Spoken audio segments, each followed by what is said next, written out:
Salut tout le monde, c'est JF. Bienvenue à la Chambre Noire. Cette semaine, on s'enligne pour un troisième projet. Cette semaine, je vais jouer au vidéo DJ, c'est-à-dire que je vais faire une demande populaire. Il y a des gens qui m'ont écrit au sujet de comment prendre une photo puis la transformer en une peinture. Je vais vous montrer une des façons, parce que vous savez qu'avec Photoshop, il y a mille et une façons d'arriver à la même chose, ou à peu près. Je vais y aller avec la plus simple, mais bizarrement, c'est celle aussi qui va vous donner le plus de contrôle. Peut-être pas le plus de contrôle, mais beaucoup de contrôle. Fait que, on va y aller. Première des choses, quand on a un projet comme ça, ce qui est important ici que je vous dise, c'est que vous devez travailler avec votre image à 100%. Je m'explique. C'est-à-dire que si vous voulez publier cette photo-là sur que ce soit Facebook ou Instagram, ben, il faut tout de suite la mettre à 100% de la bonne grandeur. Faut pas prendre une photo, la rapetisser, encore moins l'agrandir. Et quand on va travailler la photo, si c'est pour l'Internet, on va la regarder à 100% pour voir l'effet correctement. Si c'est une photo que vous voulez utiliser pour imprimer, je vous dirais regardez-la à peu près à 50%. Sinon, ça ne donne pas une très bonne idée de ce que ça va avoir l'air une fois qu'on va l'utiliser à l'imprimer. Ce qu'il faut faire aussi, c'est faire ça au départ, c'est-à-dire que on peut en profiter en même temps pour rogner dans la photo. Comme là, je vais considérer que vous voulez prendre la photo de quelqu'un, que ce soit votre enfant, votre conjointe, votre chum, whatever, et que vous voulez la mettre sur Internet. Fait que la première chose qu'on va faire, c'est qu'on va prendre cette photo-ci, puis je vais en profiter pour la rogner un peu, pour la recadrer. Fait qu'on va aller chercher l'utilitaire ici, le crop tool, pour justement recadrer l'image. Fait qu'on clique ici. Et ce qui est important, c'est de toujours garder le ratio de l'image, parce que sinon, ça paraît qu'on a joué avec l'image. Si vous gardez le ratio original, c'est que vous allez garder les mêmes proportions. Fait que là, ce qu'on va faire, c'est que je vais prendre dans le coin ici et je vais l'amener vers le centre. Évidemment que je ne la placerai pas comme ça. Je vais tasser mon image. Je vous dirais à peu près comme ça. Peut-être l'ouvrir une petite affaire de plus ici. Je vais recadrer le tout. On y va comme ça. Et on pèse sur Enter. Maintenant, ce qu'on va faire, c'est qu'on va la mettre de la bonne grandeur. Fait qu'on va aller ici en haut, où il y a le menu Images, et on va descendre à Image Size, ou grandeur de l'image. On clique dessus. Si jamais vous êtes en pouces ou en centimètres, ou c'est ici que vous devez changer ça, fait qu'on va le mettre ici en pixels. Et je vous dirais que la plupart du temps, les photos pour Facebook, c'est 1200 à peu près pixels. Donc, on fait OK par la suite. Et Photoshop nous fait attendre un petit peu. Maintenant, pour bien voir, ce qu'on va faire, c'est qu'on va cliquer ici. Et on va cliquer 2 fois sur la loupe pour voir l'image à 100%. Fait que voilà. Si vous regardez ici, dans le coin, Photoshop nous indique la grandeur, donc 100%. Vous pouvez même changer ici, quand je vous parlais tout à l'heure de mettre à 50%, vous pouvez toujours le faire par ici.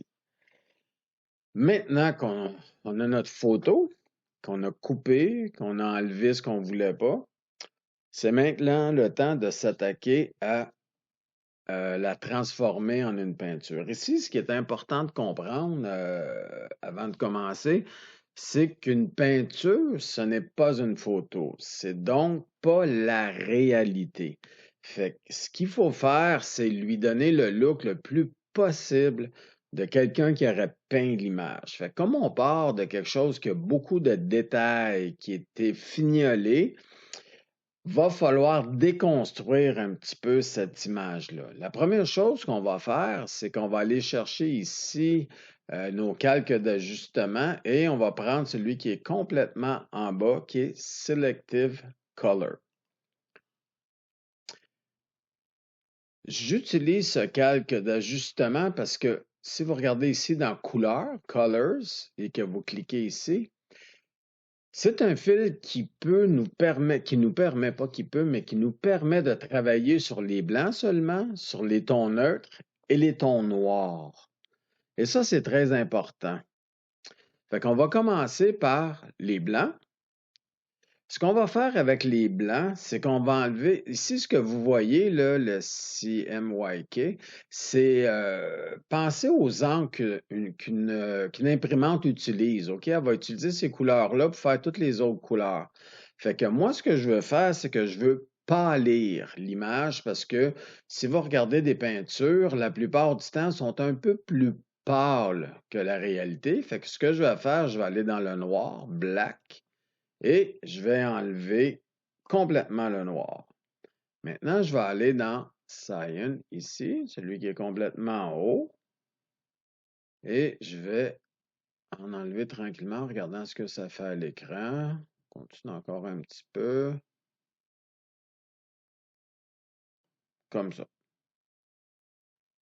Et je vais faire la même chose avec les suivants.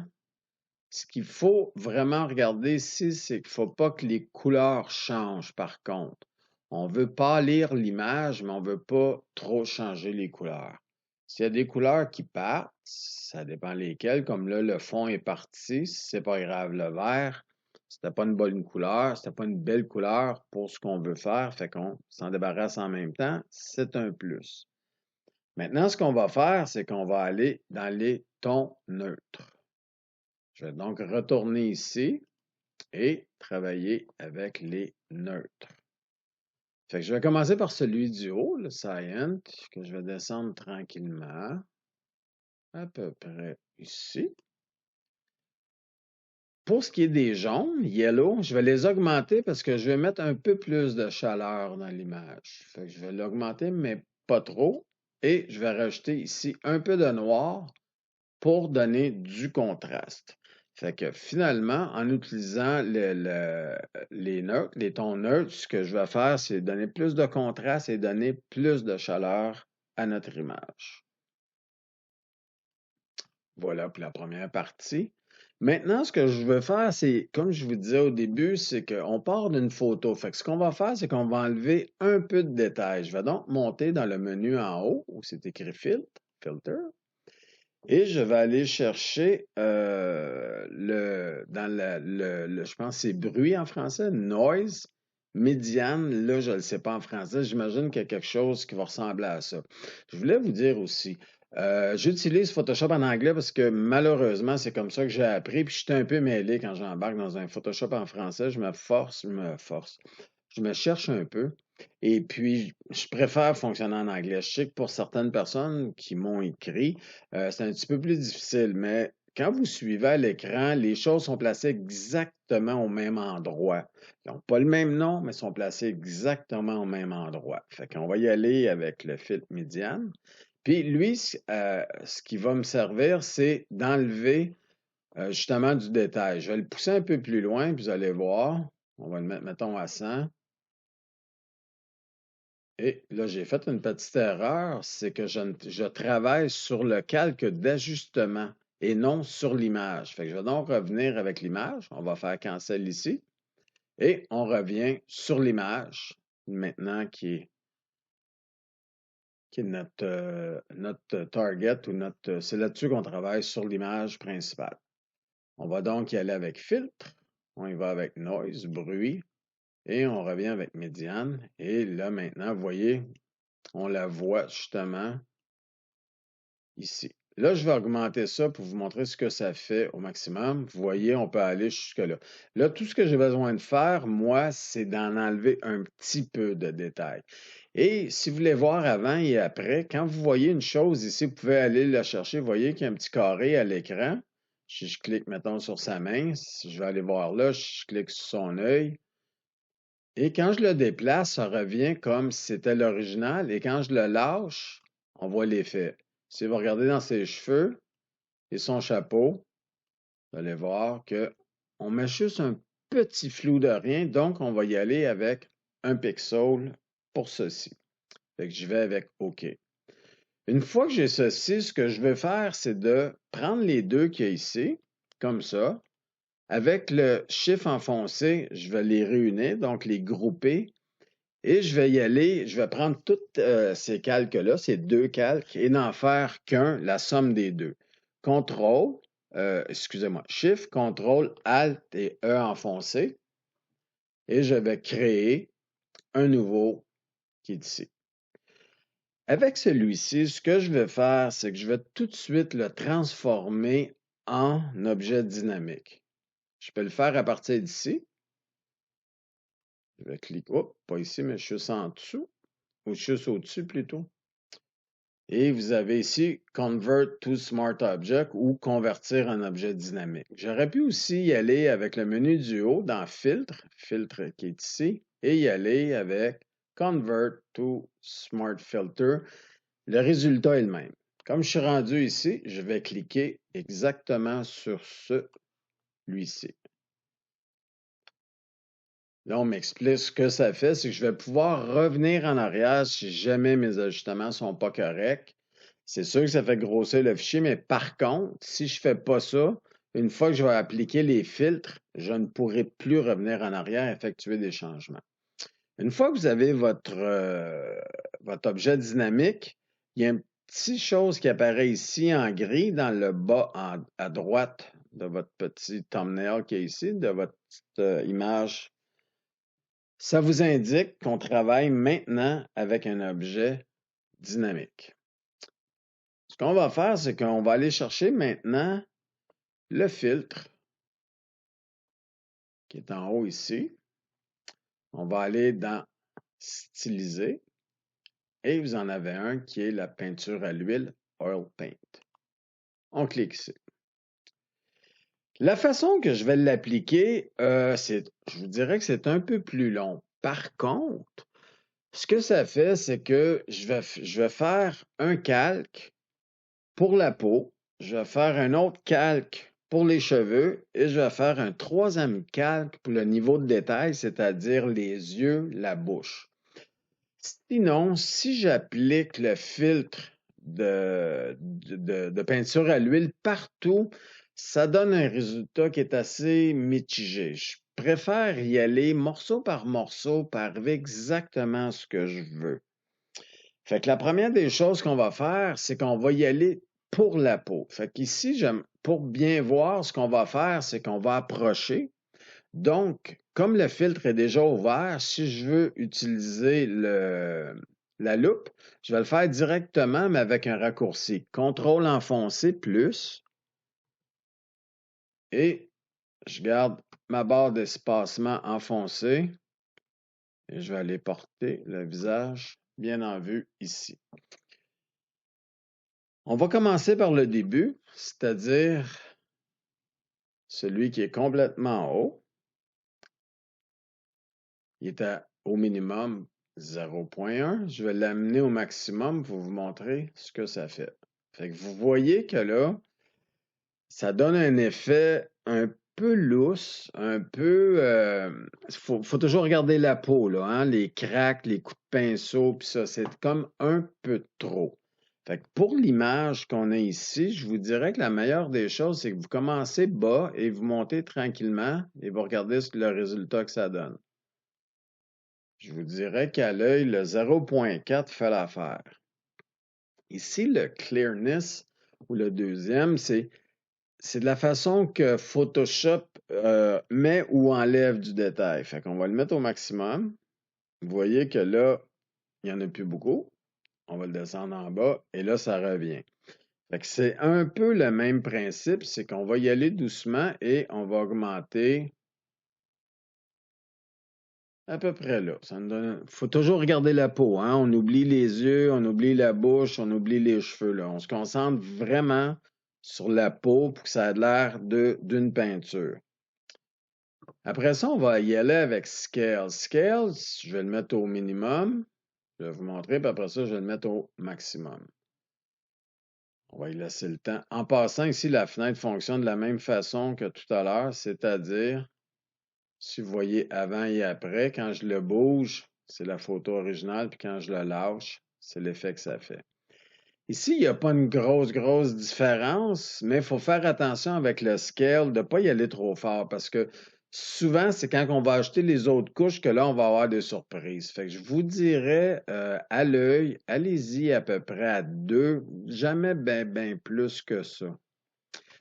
Peut-être avec d'autres types de photos, ça peut fonctionner, mais si on y va avec des portraits, je vous dirais que la plupart du temps, c'est 2 et moins.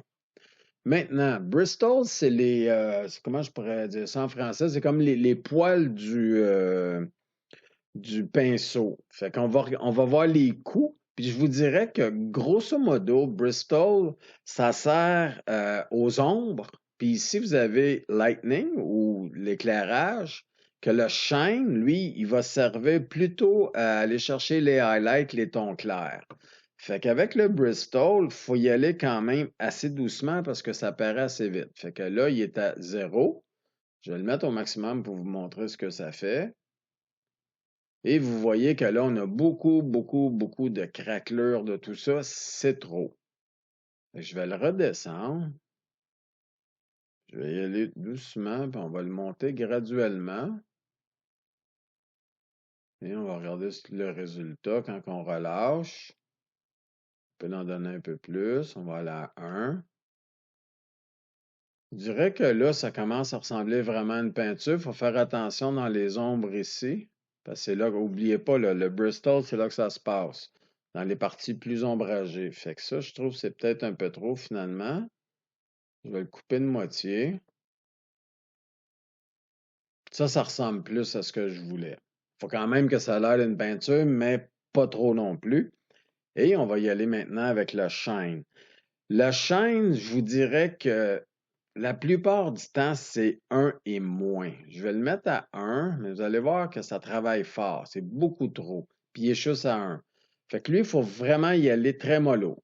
Fait que je vous dirais que juste pour donner un peu de pep, on va le mettre à 0,1. Et on y va avec OK. Maintenant, ce qu'on doit faire, c'est qu'on va s'attaquer maintenant aux cheveux. Fait que ce que je vais faire, je vais prendre la photo qu'il y a là et je vais la tasser un petit peu pour qu'on voit un petit peu plus les cheveux. Maintenant, je vais devoir doubler ou de faire un duplicata du layer qui est ici. Fait que on va le changer, on va l'appeler lui peau. On va lui donner un nom. Pour changer le nom, vous cliquez 2 fois sur le layers lui-même et on va l'appeler peau. Voilà. Maintenant, ce que je vais faire, c'est que je vais cliquer sur lui. Je vais aller en haut à Layers et je vais faire un Duplicate Layer qui est ici ou un duplicata du calque. Je clique ici. Il va vous demander quel nom vous voulez lui donner. Comme on va faire ça pour les cheveux, eh bien, on va l'appeler cheveux. Comme ça va être beaucoup plus facile de se retrouver par la suite. Voilà. Comme vous pouvez le constater, il a fait exactement la même layer qu'il y a là, ce qui nous permet de retourner ici, All Paint ou peinture à l'huile, de cliquer 2 fois dessus et de réouvrir le menu et de faire les changements cette fois-ci pour les cheveux. Là, il faut faire exactement la même chose, c'est-à-dire qu'on oublie la peau, on oublie les yeux et on oublie la bouche, on se concentre vraiment sur les cheveux. Je vais même tasser l'image un peu plus pour qu'on voit bien les cheveux et le look que ça va donner. Fait que cette fois-ci, on va commencer par le shine que je vais augmenter juste un petit peu pour donner un petit peu plus de lustre aux cheveux. Je vais aller avec ça. Je vais monter à 0,3. Ouais, c'est bien ça. Oubliez, comme je vous dis, le visage, c'est pas important. C'est pas là-dessus qu'on travaille. Après ça, je vais travailler l'ombre un petit peu ici. Puis lui, je vais le monter parce que là, je vais donner un peu plus de punch aux cheveux. Regardez ce que ça donne. Le style maintenant, c'est ce qui va faire la différence. Là, on part, puis on va le grimper quand même assez. Je vous dirais, j'irai à peu près à la moitié, peut-être même un peu plus. Regardez déjà la façon que ça place les cheveux. Et maintenant, le clear, qui est juste en dessous ici, lui aussi, je vais le grimper quand même assez. pour aller chercher du détail.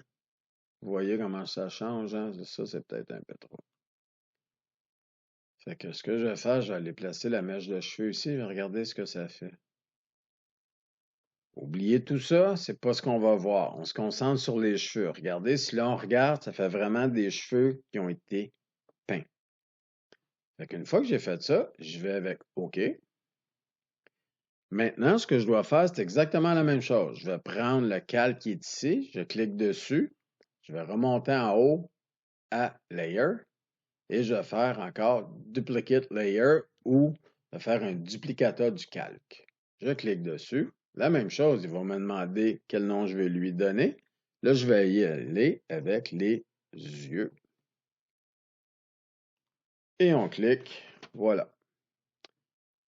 Même chose, je vais descendre ici. Comme vous pouvez voir, là, j'ai 1, 2, 3 layers plus celui original. Fait qu'on va se concentrer sur lui.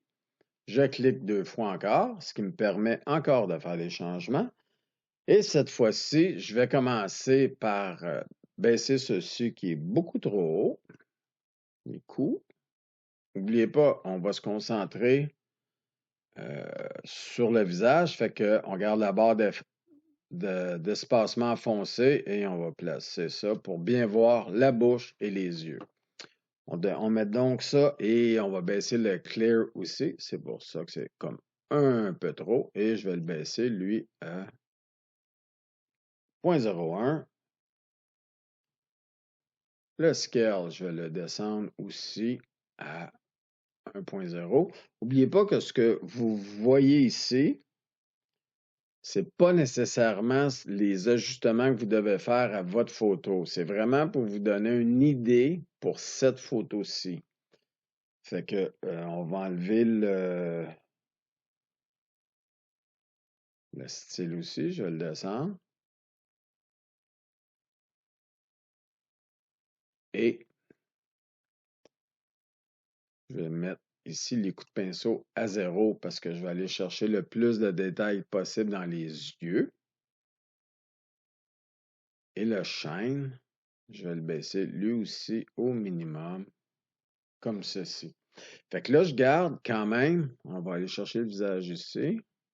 Vous allez voir le visage original de la photo versus ce que je fais. Ça, c'est le visage original de la photo. Quand je relâche, fait que je vais quand même chercher un peu plus de détails dans la bouche, dans les yeux et dans les sourcils.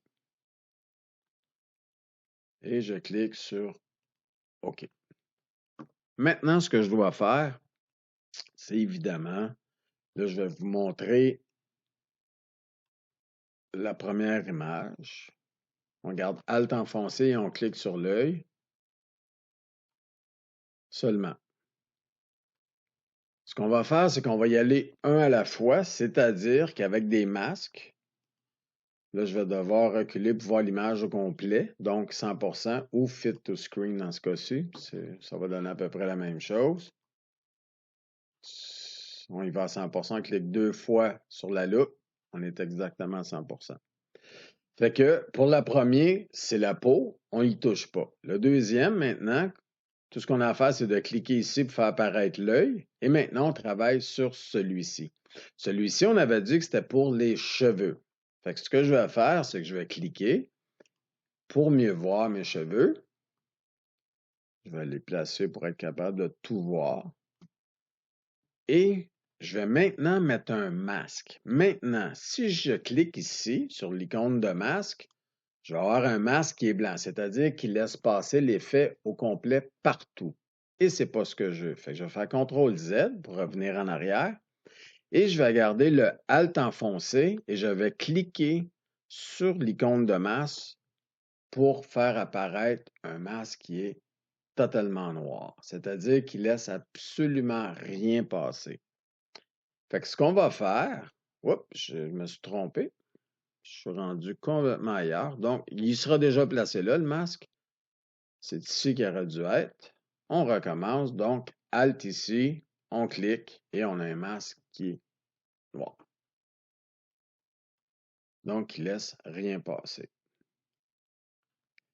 Fait que ce que je vais faire, c'est que comme je veux peinturer sur le masque qui est noir et laisser passer l'effet, je vais donc aller chercher un pinceau ici, l'outil pinceau, Brush Tool, que je clique. Je vais m'assurer que ça soit blanc ici. Si c'est pas blanc, allez-y comme ça. Si jamais il y a d'autres couleurs, parce que vous avez fait des choix de couleurs, vous cliquez sur le petit icône ici et vous assurez que celui qui est sur le dessus, c'est le blanc. Ce qui est important aussi, c'est de s'assurer qu'en haut ici, dans la barre d'outils, vous avez l'opacité à 100%. Fait que ce qu'on va faire, c'est qu'on va agrandir un peu le pinceau et on va se concentrer sur passer sur les cheveux en étant le plus précis possible. On y va comme ça. On va faire l'extérieur pour commencer. Si vous dépassez ici, c'est pas vraiment grave. Ici, on va rapetisser le pinceau. On va juste faire la couette qui est ici. On revient. Pour tasser notre image, on prend les barres qui sont ici pour bien voir. On va grossir notre pinceau. C'est avec les braquettes, vous pouvez le voir ici. Ou vous pouvez toujours agrandir votre pinceau ici en haut. On y va doucement. Comme je vous dis, si vous dépassez, c'est pas bien grave. Ça paraîtra pas vraiment. On y va comme ça. Ce qui dépasse ici. On va là. On fait le contour. J'essaie de faire ça le plus vite possible parce que c'est un petit peu ennuyant de me regarder faire, mais je vais vous montrer. C'est sûr que si je le faisais pour l'imprimer, je m'appliquerais un petit peu plus que ça. Mais pour les besoins de la cause, fait que là, je vais suivre les vêtements.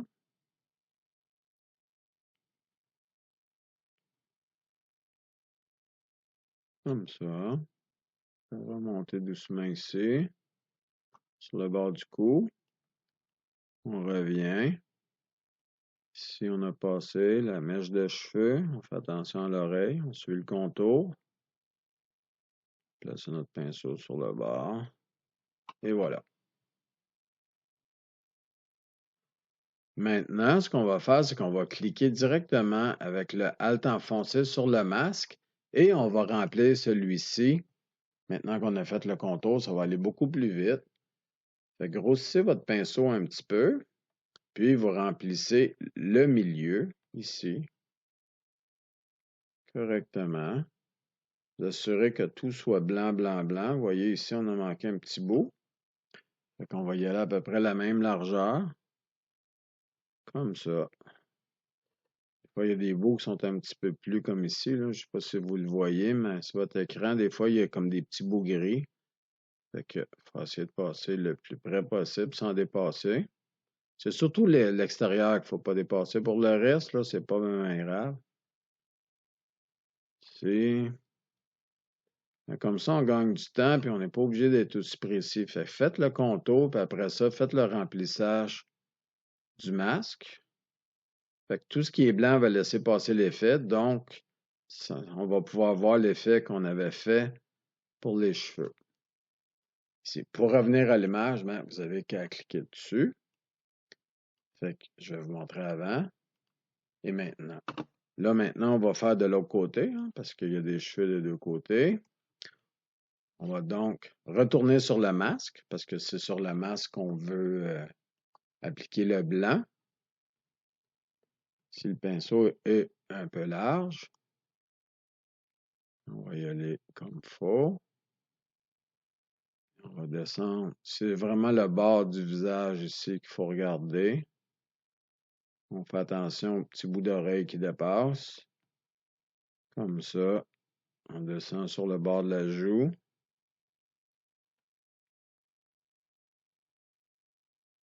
Maintenant, on va faire l'extérieur.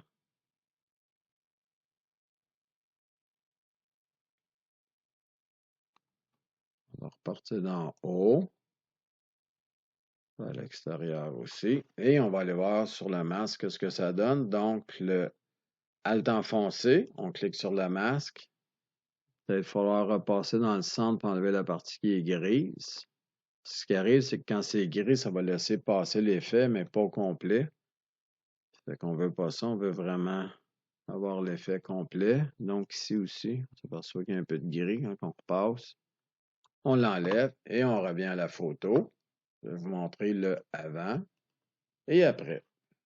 On va mettre un tassé probablement comme ça pour mieux voir. Avant, après.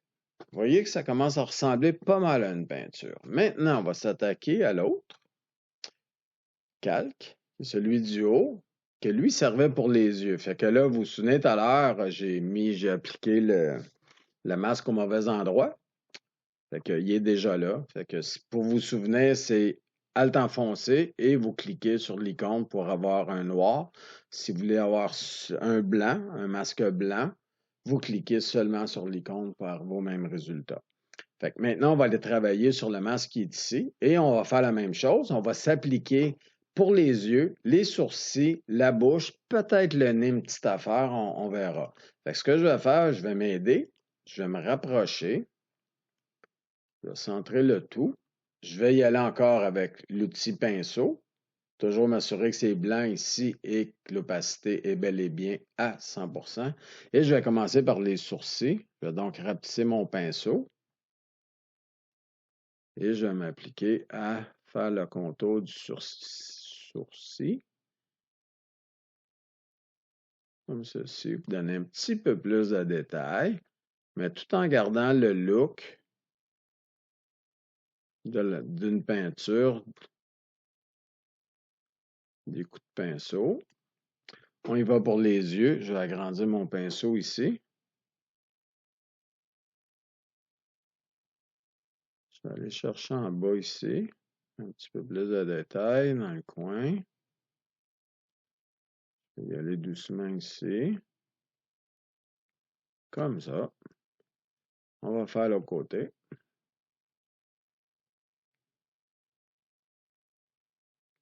Comme ceci. On va y aller avec la bouche. La bouche, on va faire exactement la même chose qu'on a fait pour les cheveux, c'est-à-dire qu'on va se concentrer sur faire le contour. Comme ceci. Et on clique sur Alt. On clique sur le masque. Et on termine ici la bouche. Comme ça. On peut s'assurer aussi que les yeux sont bien faits. Voilà. Et on revient sur la photo. Vous voyez qu'on remet un peu de détail sur l'image. Fait que je vais y aller du début. Fait que ça, c'était pour la peau. Pour les cheveux, même que si je vais un peu plus de côté comme ça, on va mieux à même de voir. Donc, on rajoute les cheveux et on y va avec un peu plus de détails. J'en rajouterai pas pour le nez, je trouve qu'il est correct comme ça. Fait que maintenant, je m'assure d'avoir choisi le dernier en haut, le dernier calque. Et je vais faire la même chose que j'ai fait. Je vais réunir tous les calques ensemble pour faire qu'un calque. Donc, Shift, CTRL, Alt et E enfoncé. Maintenant que j'ai celui-ci, je vais le doubler. C'est-à-dire que je vais le prendre ici. Je vais aller le porter sur le plus. J'aurais pu faire un duplicata ici. Ce que je vais faire maintenant, c'est vraiment lui donner de la texture. Fait que ce que je vais faire, c'est que je vais le mettre à 100%, comme il est là. Et je vais aller à Filtre, ici. Galerie de filtres, ici. Et ce qui est dans la partie texture, vous avez plusieurs effets ici. On va aller à Texture, le dernier qui est en bas. Je vais prendre celui qui fait justement de la texture. Je clique sur lui. Et dans les textures, j'en ai plusieurs ici que je peux essayer, des briques, des choses comme ça. Mais comme on fait une peinture, on serait fou de ne pas prendre Canvas. Fait que je vais vous montrer 0. Concentrez-vous ici. Je ne sais pas si je peux l'agrandir d'ici, mais de toute façon, je vais le faire par la suite. Fait que je vous dirais, on va l'augmenter tranquillement. Vous voyez, là, ça commence à apparaître. Peut-être une petite coche de plus. Je dirais encore une petite affaire, peut-être 125. Le besoin de la cause. Le relief, je vais le monter. Il est à 3, mais je vais probablement le remettre là. Je vais vous montrer ce que ça fait. C'est qu'à un moment donné, c'est beaucoup trop. Fait qu'il faut que ça reste subtil. On va y aller avec. Non, je pense que 3, c'est pas mal celui qui est bon. On clique OK. Fait que maintenant, pourquoi j'ai doublé ici? Ben, c'est justement parce que vous vous souvenez que lorsqu'on travaille avec un calque, la beauté de tout ça, c'est qu'après ça, on peut mettre l'effet comme on veut. Fait qu'ici, avec l'opacité, je peux jouer avec l'opacité d'enlever complètement l'effet Canva, et le monter graduellement pour l'intégrer à mon image. Encore un peu. Je dirais 88%. Fait que ce que je vais faire, je vais réunir tout ça pour vous montrer le avant et après. Donc, j'ai choisi celui-ci.